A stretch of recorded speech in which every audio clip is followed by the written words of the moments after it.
அனைவருக்கும் வணக்கங்க. இப்போ வந்துங்க நம்ம 24வது நட்சத்திரம் சதய நட்சத்திரம் பார்க்கலாங்க.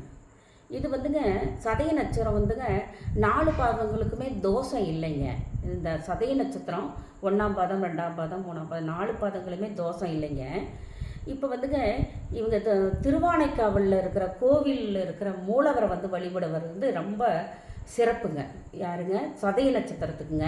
திருமயேஸ்வரத்தில் உள்ள மேகநாதரை வந்து வழிபட்டாலும் சிறப்புங்க. இவங்க திருவண்ணாமலையில் வர்ணலிங்கத்தை வழிபடணுங்க. எல்லாருமே வர்ணலிங்கம் வந்து ரொம்ப முக்கியமான கடவுளுங்க. எல்லா நட்சத்திரத்துக்கும் பெரும்பாலும் வருதுங்க. அதனால் திருவண்ணாமலை கிரிவல பாதையில் வர்ணலிங்கம் இருக்குங்க. அதை வழிபட்டு வந்தாலுங்க கஷ்டங்கள் எல்லாம் விலகி இன்பம் பெறலாங்க, சௌபாக்கியங்களை பெறலாம். சுசீந்திரம் வந்துங்க தேனுமாலையன் கோவிலில் ஆஞ்சநேயர் பகவான் இருக்கிறாருங்க. நாமக்கல்ல ஸ்ரீ ஆஞ்சநேயர் இருக்கிறாருங்க. நங்கநல்லூர் ஸ்ரீ ஆதி வியாதகர ஆஞ்சநேயர் இருக்கிறாருங்க. சேலம் பட்டை கோயில் வந்து வரசுத்தியான ஆஞ்சநேயர் இருக்கிறாருங்க. வடார்காடு மாவட்டத்தில் சோழிங்கபுரத்தில் சிறிய மலை யோக ஆஞ்சநேயர் தலங்களையெல்லாம் அபிஷேக ஆராதனை செஞ்சு வந்தாலும் அதிர்ஷ்டம் தேடி வருங்க.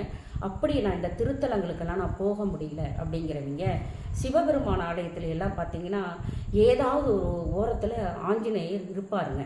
அந்த ஆஞ்சநேயருக்கு வந்துங்க நீங்கள் வெண்ணெய் சாத்தி வழிபடலாங்க. இந்த கோவிலுக்கு போவது பிரசித்தி பெற்ற கோவில் தலங்களை நான் சொன்னேன். நீங்கள் போக முடியாதீங்க, சிவாலயத்தில் இருக்கிற அந்த பக்கத்தில் இருக்கிற ஆஞ்சநேயர் பெருமான வழிபட அது அனுமன் காயத்ரி மந்திரத்தை சொல்லி வந்தீங்கன்னா எல்லா நன்மைகளும் கிடைக்குங்க, எல்லா சௌபாக்கியங்களும் கிடைக்குங்க. நன்றி, சுபங்க.